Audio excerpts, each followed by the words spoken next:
886 Dia mengambil inisiatif untuk menemui aku. Begitu suara Amandamu keluar, suasana di dalam ruangan menjadi sedikit aneh. Apa yang dia katakan sangat resmi pada pandangan pertama. Tetapi makna dalam kata-kata itu tidak ambigu sama sekali.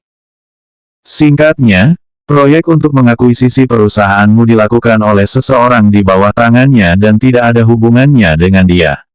Meskipun dia adalah bos, orang yang bertanggung jawab atas proyek ini telah membayar banyak, dan dia tidak dapat dengan mudah menyangkal hasil kerja karyawan di bawah ini. Meskipun maknanya seperti ini, Fernandimu sangat jelas bahwa akuisisi perusahaanmu pasti berarti Amandamu. Perusahaanmu memiliki sumber daya keuangan yang kuat, sistem manajemen yang lengkap dan visi investasi yang tepat. Banyak eksekutif senior dengan kekuatan pengambilan keputusan adalah elit teratas di industri ini. Mereka melakukan proyek, mengakuisisi perusahaan, melakukan banyak pembandingan data, penilaian risiko. Tetapi kali ini insiden itu terjadi secara tiba-tiba dan tidak sesuai dengan proses resmi perusahaanmu. Bahkan jika Amandamu membantahnya berhadap-hadapan, Fernandimu masih yakin bahwa ini adalah keputusan Amandamu.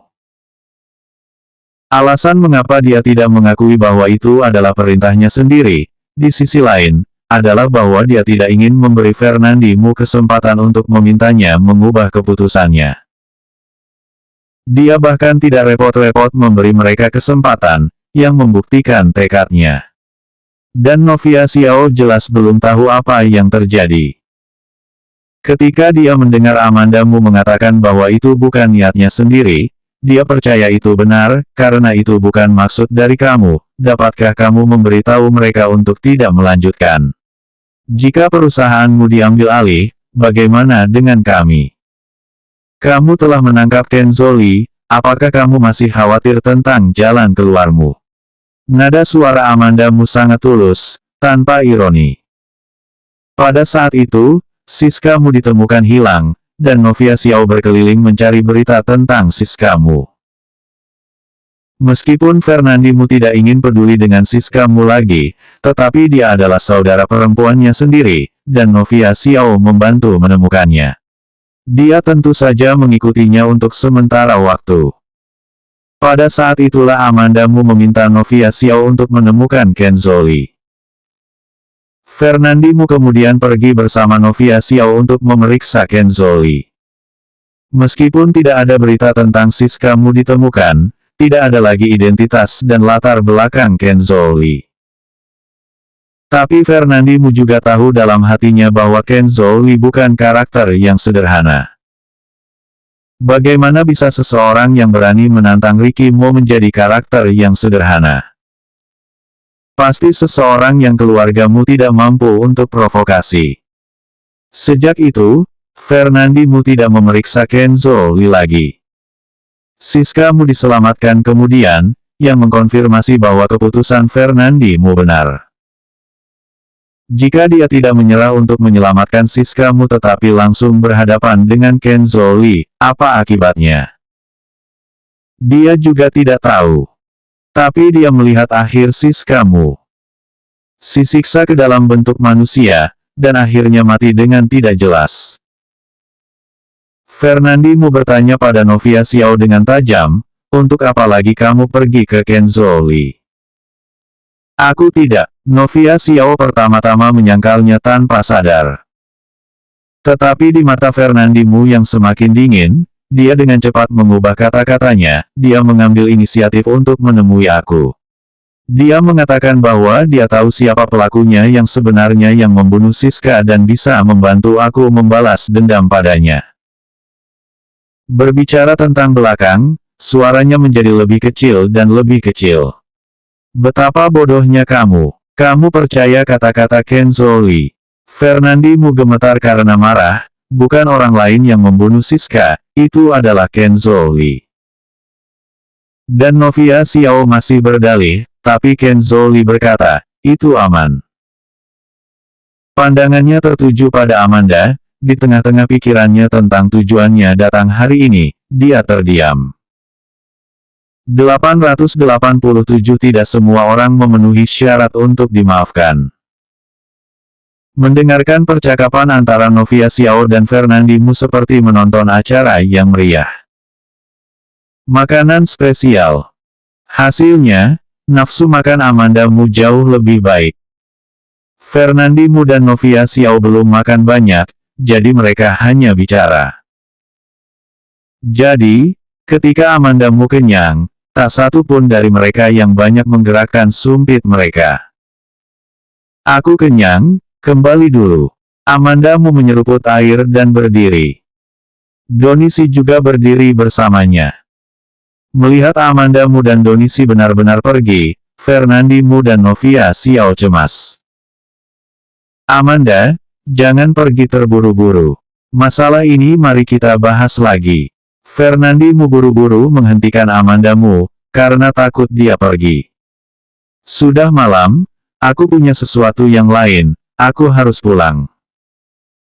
Amandamu mengatakan bahwa ada hal-hal lain, bukan asal-asalan. Pada sore hari, Lucy Sen datang ke perusahaan tepat setelah dia tidak ada kerjaan dan mengajak Joanna mau keluar untuk bermain. Dia harus bertemu Lucy Sen. Selain itu, dia tidak berniat berhenti seperti ini saat ini. Novia Xiao sudah berada di batas kesabarannya. Amandamu berbalik dan hendak berjalan keluar, ketika dia mendengar tong di belakangnya. Suara itu berat. Amandamu tertegun sejenak. Dia menoleh dan melihat Novia Xiao berlutut satu langkah darinya, mata penuh permohonan. Amanda, aku memohon untuk kamu lepaskan perusahaanmu. Yang sebelumnya adalah semua kesalahan aku seharusnya tidak mengumumkan bahwa kamu dan Ricky mau punya anak, tapi aku tidak membiarkan wartawan media tahu, itu tidak mempengaruhi kalian, aku memohon untuk kamu. Kata Novia Xiao dengan air mata, tetapi ekspresi Amandamu semakin dingin. Adegan yang akrab.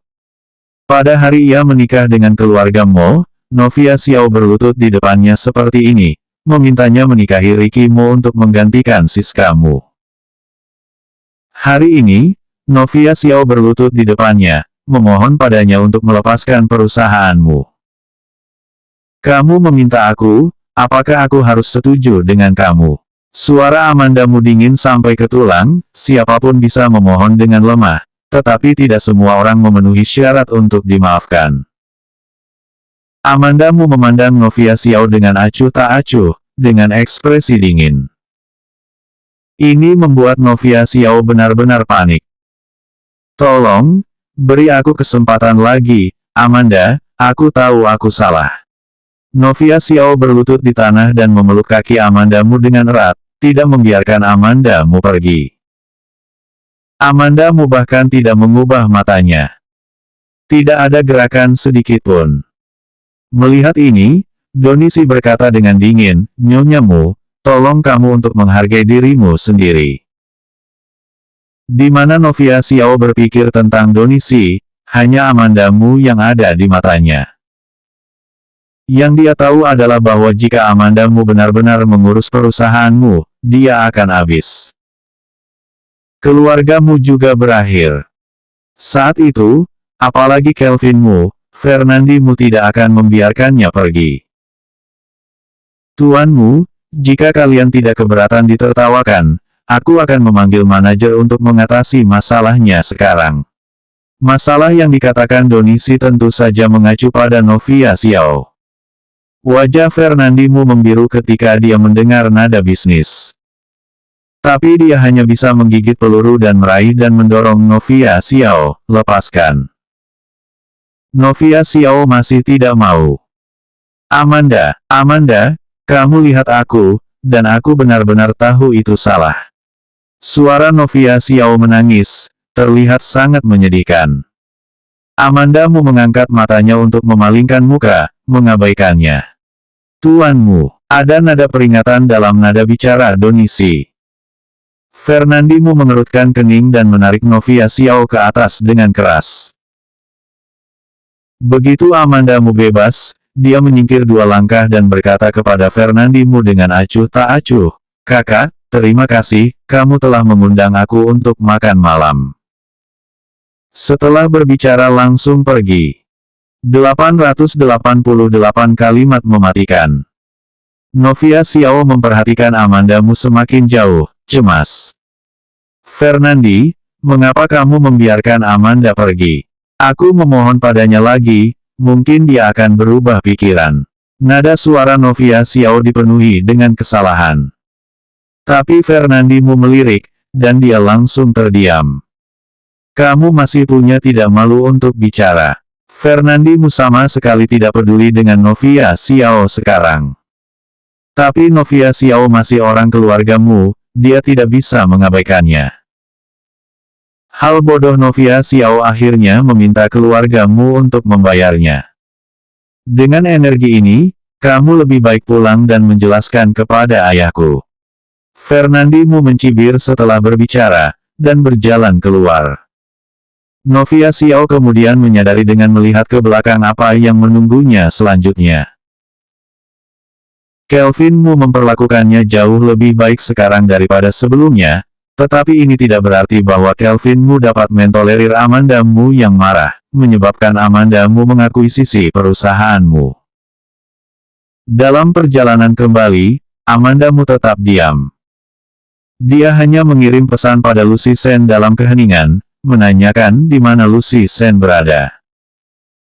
Hanya saja Lucy Sen tidak pernah merespons. Amandamu awalnya mengira Lucy Sen yang tidak melihat kabar itu dan menunggu sebentar. Namun, setelah menunggu sebentar, Lucy Sen masih belum mendapat jawaban.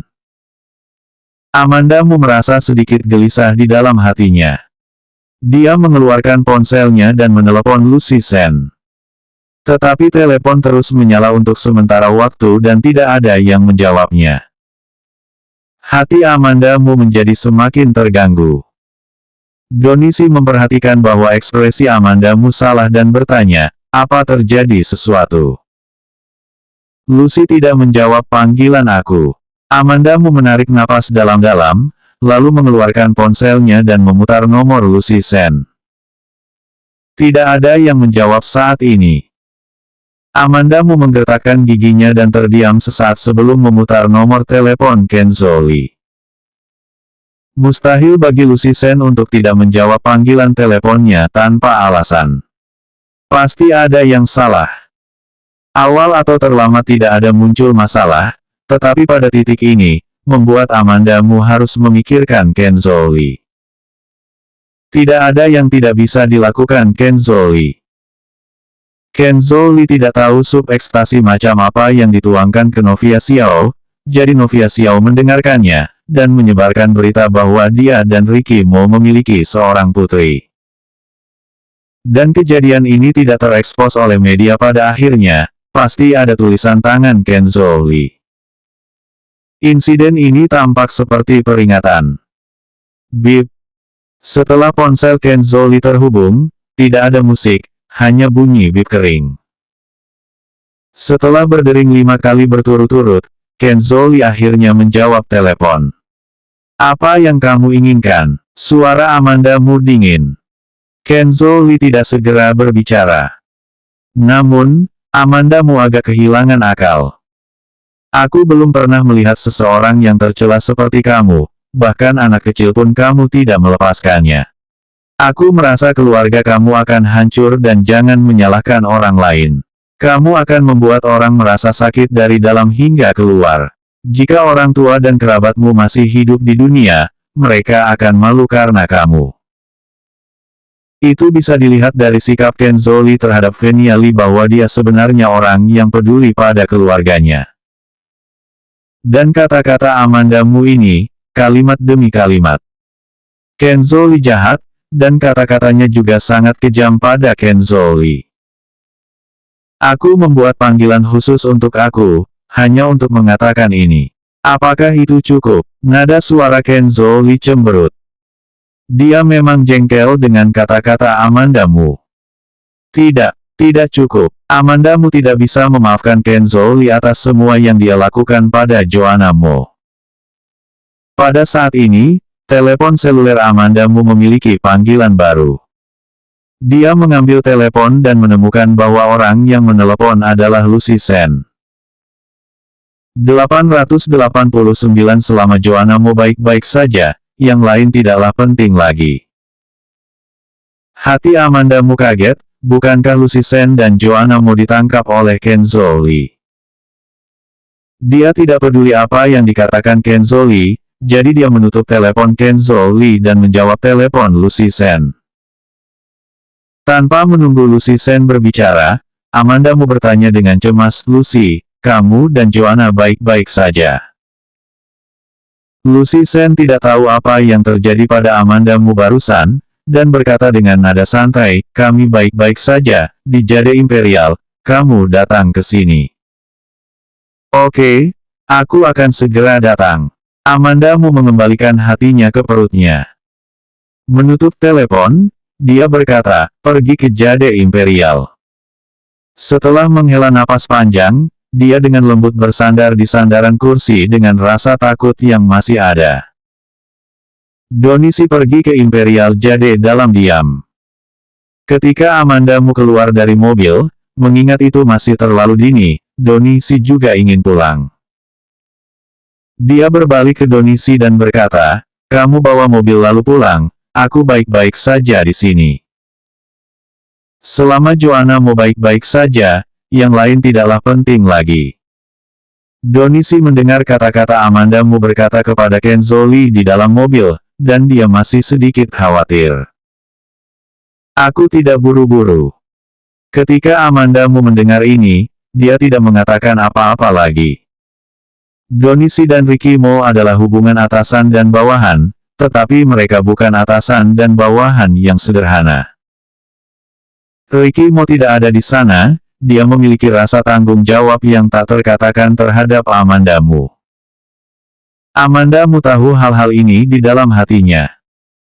Keduanya memasuki lift satu demi satu dan menemukan ruangan yang dikatakan Lucy Sen. Ruangan ini sangat besar dan dirancang berbeda dari ruangan lainnya, biasanya tidak digunakan untuk menjamu tamu asing dan biasanya disediakan untuk penggunaan pribadi. Begitu Amandamu masuk, dia mendengar Joanna mau berteriak, "Bu!" Dia melepas sepatunya dan berdiri di sofa. Ketika dia melihat Amandamu masuk, dia menari dengan gembira. Dapat dilihat bahwa Joanna mau bersenang-senang hari ini. "Amanda, sudah datang." Lucy Sen juga menyambut Amandamu dengan antusias.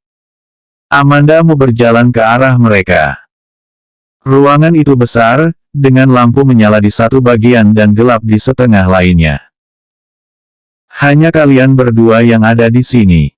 Amandamu tanpa sadar melirik ke tempat gelap di setengah lainnya, sedikit terkejut. Cukup beralasan bahwa Lucy Sen membawa Joanna Mo keluar untuk bermain, dan dia seharusnya hanya pergi ke tempat bermain anak-anak, tetapi dia tidak menyangka bahwa dia akan membawa Joanna Mo ke sini.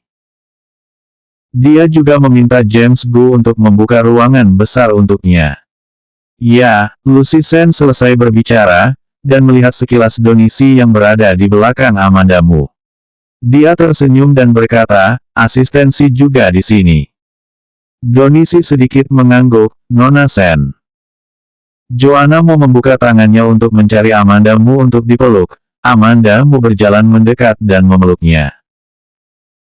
Joanna mau menjadi semakin berat, dan Amandamu akan berjuang untuk waktu yang lama. Karena itu, Joanna Mo juga secara sadar tidak terlalu lama berada dalam pelukan Amandamu. Donisi melihat bahwa ekspresi Amandamu saat ini sudah hampir pulih, dan dia merasa lega dan berencana untuk pergi. Pada saat ini, Lucy Sen juga berdiri tiba-tiba, "Amanda, aku ingin pergi ke kamar mandi, kamu jaga Joanna sendiri." "Ya," Amandamu mengangguk. Ketika Lucy Sen keluar, Amandamu tiba-tiba ingat bahwa ada kamar mandi di dalam ruangan, dan Lucy Sen tidak perlu pergi keluar untuk menggunakan kamar mandi. Pada saat ini, Amandamu mendengar langkah kaki kecil di dalam ruangan. Dia mengangkat kepalanya dengan tajam, dan melihat sosok langsing, tinggi, dan familiar berjalan keluar dari bayangan di sisi lain ruangan. Dan Joanna Mo sudah berteriak dulu, "Ayah!" Joanna Mo tersenyum dan memandang Amanda Mu, menunjuk Ricky Mo dengan gembira dan berkata, "Bu, ini ayah." Amanda Mu melirik pintu dan tiba-tiba tertawa. Tidak heran Lucy Sen pergi ke kamar mandi. 890 terutama karena aku benar-benar ingin melihat kamu. Ricky Mo masih sama dengan yang Amanda Mu lihat sebelumnya, dalam setelan yang ditata rapi dengan mata suram. Dia datang, pertama menyentuh kepala Joanna Mo, dan kemudian duduk di samping Amanda Mu.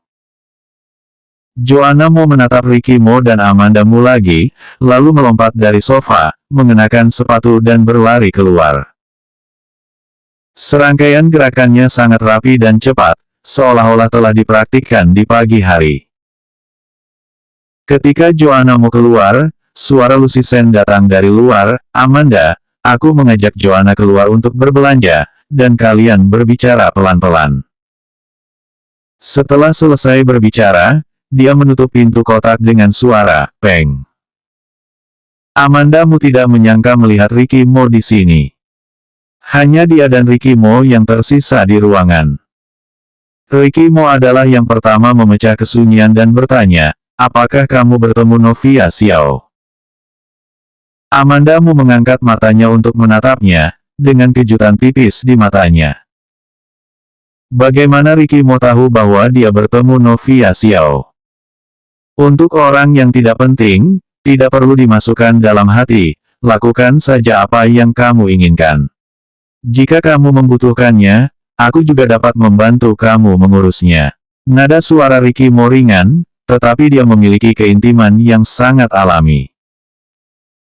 Amanda Mu terkejut, kamu tiba-tiba datang untuk menemuinya, hanya untuk membicarakan masalah dia. Novia Xiao memang memiliki pengaruh pada Amanda Mu. Novia Xiao belum merasa bahwa dia telah melakukan kesalahan sampai sekarang. Dia tidak akan pernah merasa bahwa hal-hal yang telah dia lakukan pada Amanda Mu terlalu kelewatan.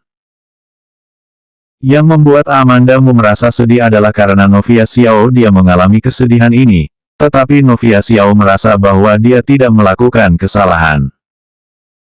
Ini membuat Amanda Mu merasa tidak nyaman. Tidak, Ricky Mo menyangkal, tampak serius, alasan utamanya adalah aku benar-benar ingin melihat kamu. Ketika Ricky Mo mengatakan sesuatu seperti ini, Amanda Mu tertegun sejenak. Segera, dia tertawa rendah, benarkah?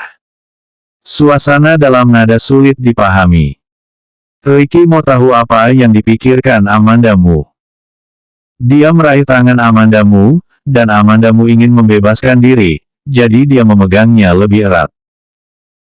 Dia memegang tangan Amanda Mu ke jantungnya, dan suaranya menjadi rendah, pulang ke rumahlah selama waktu ini.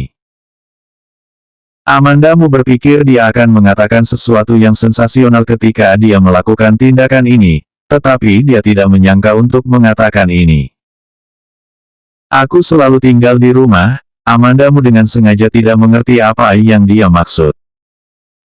Ricky Mo mengatakan bahwa dia akan pulang dan tinggal di villa tempat Amanda Mu tinggal bersamanya.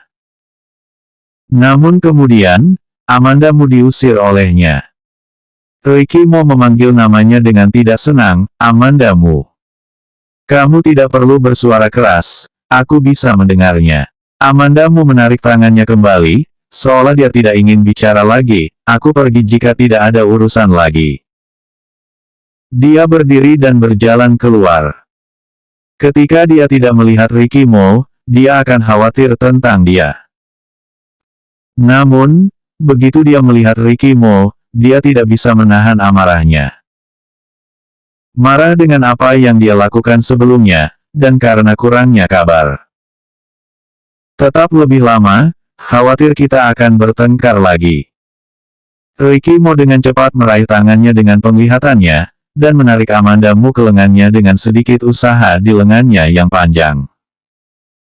Napas yang akrab terasa di hidung, tubuh Amanda Mu menegang sejenak.